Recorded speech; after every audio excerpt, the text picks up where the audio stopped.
आज हम करेंगे 9th क्लास का फिजिकल एजुकेशन का लेसन नंबर 2 और उसमें आज का हमारा टॉपिक रहेगा शारीरिक अंगों की सफाई। व्यक्तिगत सफाई जो है हम पढ़ रहे हैं और उसके अंतर्गत हमारा जो टॉपिक है आज का वो है शारीरिक अंगों की सफाई। किन किन अंगों की सफाई हमें करनी चाहिए। हम कुछ अंगों की सफाई पहले कर चुके हैं, जैसे नाखून की सफाई है, बालों की सफाई है, ये चीज हमने कर ली है। आज हम जो करेंगे वो है आंखों की सफाई। सबसे पहला पॉइंट हमारा है आंखों की सफाई। शरीर के जितने भी अंग हैं उन सब की सफाई रखना, व्यक्तिगत साफ सफाई रखना कहलाता है। तो उसी में हमारा आज का पहला जो है पॉइंट वो है आंखों की सफाई। आंखों की सफाई कैसे की जाए। देखिए, आंखें हमारे स्वास्थ्य के लिए सबसे महत्वपूर्ण अंग माना जाता है आंखों को, क्योंकि हमारी आंखें ही हैं जो पूरी दुनिया को दिखाती हैं। आंख गई संसार गया, कथन आपने सुन रखा होगा। आंखों की सफाई रखने के लिए हम क्या करेंगे, अपने आंखों को ठंडे पानी के छींटे दे करके धोएंगे। लगातार जो है किसी कार्य को करते रहने से आप परहेज रखेंगे और कुछ समय बीच में ब्रेक भी देंगे। अपनी आंखों को साफ रखने के लिए हम जो है साफ रुमाल का प्रयोग करेंगे। अपनी आंखों को साफ रखने के लिए पूर्ण नींद लेंगे और धूल मिट्टी वाले स्थान पर जाने से बचेंगे। और फिर भी अगर कोई धूल या मिट्टी के कण आपकी आंख में गिर जाते हैं किसी कारणवश, तो आप उसको रगड़ेंगे और मलेंगे नहीं, बल्कि उसको ठंडे पानी से साफ करेंगे, धोएंगे या फिर साफ रुमाल से उसको साफ करेंगे। आंखों में किसी भी प्रकार की दिक्कत, जैसे कि तेज धूप में, तेज रोशनी में या कम रोशनी में पढ़ाई नहीं करेंगे। बेल्डिंग वगैरह का जो काम हो रहा है उससे दूर रहेंगे, क्योंकि वो किरणें आंखों को नुकसान पहुंचा देती हैं। इसलिए हमें ये आंखों की सावधानी रखने में, साफ सफाई रखने में विशेष ध्यान हमारा होना चाहिए। हमारी आंखें जो है वो हमारे लिए अनमोल हैं, इनकी कोई कीमत नहीं है। आंखें साफ रखने के लिए उनके अंदर गुलाब जल वगैरह डाला जा सकता है। आंखों को स्वस्थ रखने के लिए सुबह सुबह हरी ओस वाली दूब के ऊपर, घास के ऊपर जो है घूमा जा सकता है, जिससे आंखें हमारी क्या रहती हैं, स्वस्थ रहती हैं। उसके बाद सेकंड आता है जीभ की सफाई। जीभ की सफाई करते समय हमें किस बात का ध्यान रखेंगे। देखिए, जीभ हमारे शरीर का एक महत्वपूर्ण अंग माना गया है और एक ज्ञानेंद्रिय भी है। ये हमें ज्ञान करवाती है चीजों का। खट्टी है कोई चीज, मीठी है कोई चीज, नमकीन है कोई चीज, इसका एहसास करवाने का काम हमारी क्या करती है, जीभ करती है। तो जीभ का स्वस्थ होना बहुत ज्यादा जरूरी है। जीभ के ऊपर क्या होता है कि जैसे जैसे हम भोजन करते हैं तो भोजन के कुछ अंश हमारी जीभ के ऊपर चिपक जाते हैं और जीभ के ऊपर एक सफेद परत बना देते हैं। उस सफेद परत को हटाना, जीभ की सफाई करना है। तो कैसे जीभ को साफ करेंगे।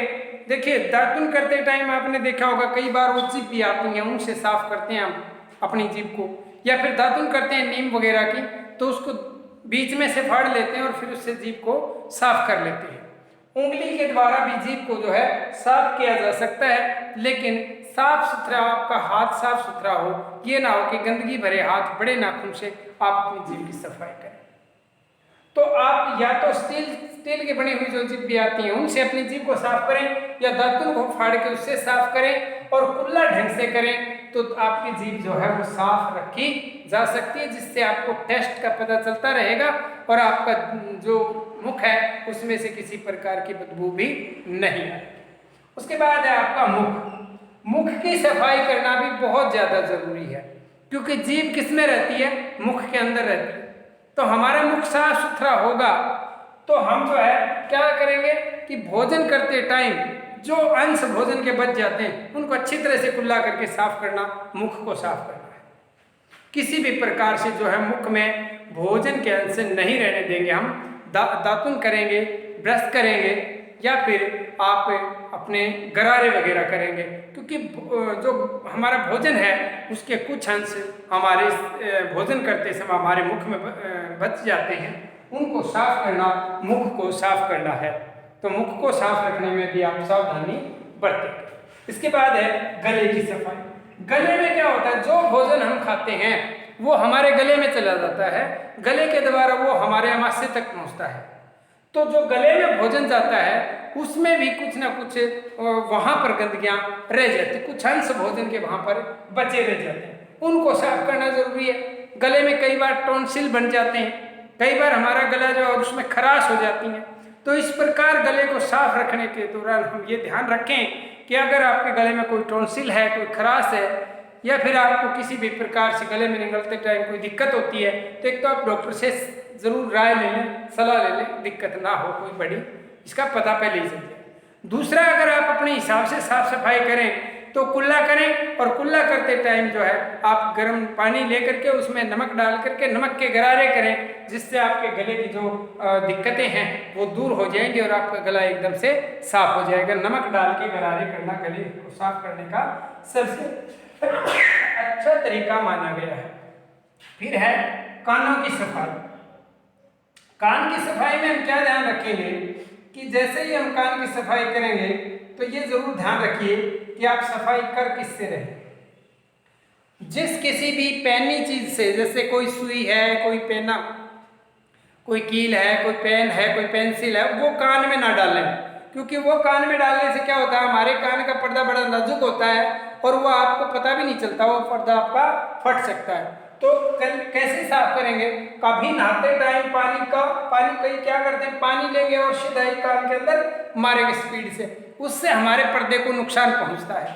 तो कान को साफ करने का तरीका ये नहीं है कि आप सीधा इसको पानी भरें और उसके अंदर मार दें। उसमें क्या करें, आप सीधा गिल्ले हाथ से ही आप अपने कान की सफाई कर लें। अंदर तक जो है एक पदार्थ रहता है कान के अंदर, जो गाढ़ा चिपचिपा पदार्थ उसमें से निकलता है, वो हमारे कान में होना ही चाहिए। कहीं आप सोचो कि चिपचिपा पदार्थ बाहर निकाल के फेंकना जरूरी है, इसको नहीं रहने देना है, वो कान के अंदर रहना जरूरी है, क्योंकि धूल मिट्टी के कण हमारे कान में आए दिन जाते हैं और वो चिपचिपा पदार्थ उनको अंदर जाने से रोकता है, हमारे पर्दे की सुरक्षा के लिए है वो। तो उसमें थोड़ा बहुत अगर ज़्यादा आपको लगता है वो मैल रूपी पदार्थ है, तो आप उसको रेत मिट्टी को साफ कपड़े रुई जो है वो लपेट करके किसी आप जैसे हो सकता है माचिस की तिल्ली है उसके ऊपर बिल्कुल प्रेस करेंगे नाखून से, रुई साफ रुई, और उसको साफ कर करके आप निकाल लेंगे। किसी भी प्रकार से ऐसा ना हो कि आप उसको ढंग से प्रेस ना करें और वो रुई अंदर रह जाए, तो ऐसा नहीं होना चाहिए। तो इससे साफ सफाई रखना कान की भी बहुत ज़्यादा जरूरी है।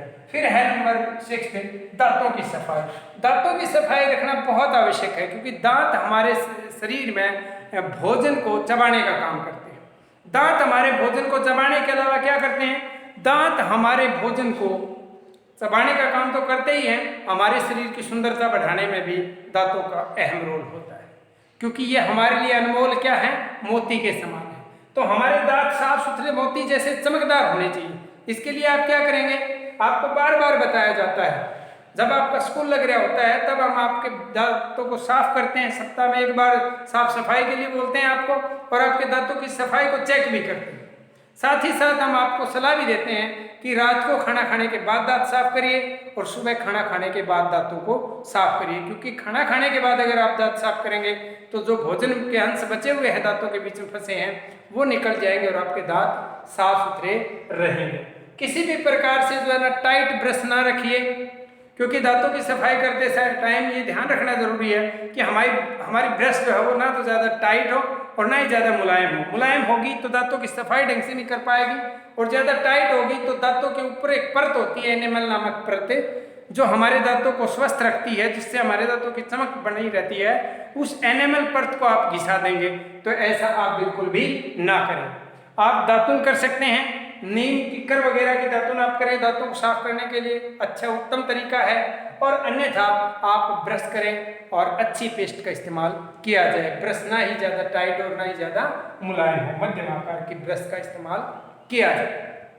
उसके बाद ज़्यादा ताकत से रगड़ के ब्रश ना करें, हल्के हाथ से ब्रश आप करें, ये भी आपने ध्यान रखना है। फिर है नाक की सफाई। नाक की सफाई करते समय किस बात का ध्यान रखेंगे, नाक में कभी उंगली नहीं डालेंगे। नाक के अंदर उंगली डालना जो है एक असभ्यता की निशानी है, देखने वाले को भी अच्छा नहीं लगता, इसलिए बार बार आप अपनी नाक को साफ करने के लिए अपनी उंगली का इस्तेमाल नहीं करेंगे।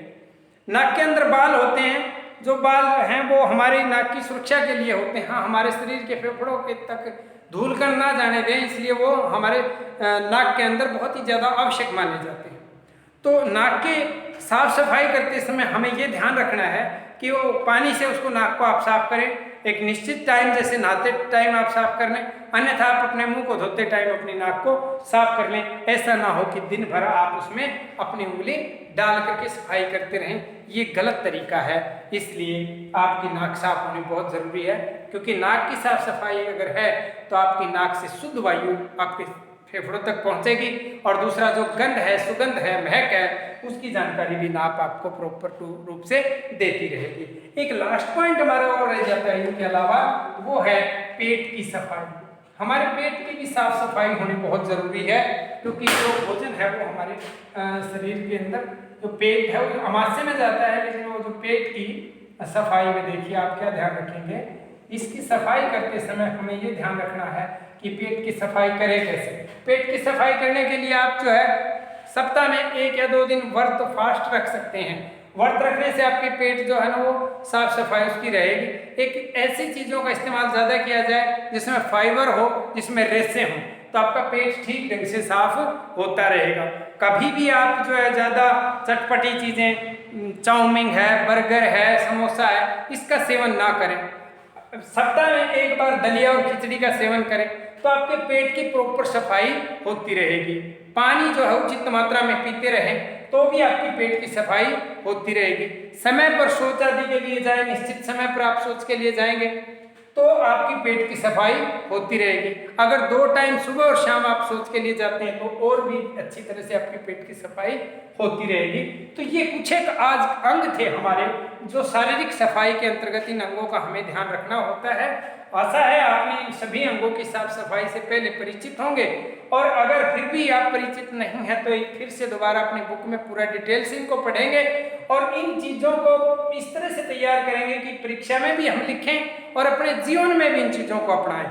अगर आपने अपनी व्यक्तिगत साफ सफाई रख ली तो मैं ये मानता हूँ कि आपके जीवन में आपने सबसे पहली सफलता अर्जित कर ली है। खुद का स्वस्थ रहना ही पहली सफलता है व्यक्ति, उसके बाद बाकी चीज़ें आती हैं। आपने कितने नंबर लिए, आप कितनी ऊंचाइयों पर पहुंचे, आपने क्या योग्यता हासिल कर ली, वो चीज़ें बाद की हैं। जब तक आप स्वस्थ नहीं होंगे वो चीज़ें फीकी रहेंगी। तो स्वास्थ्य को अच्छा रखने के लिए व्यक्तिगत सफाई जरूरी है। और आज का हमारा लेसन यही था कि किन किन अंगों को कैसे साफ रखा जाए। बाकी जो है वो कल करेंगे। आज के लिए इतना।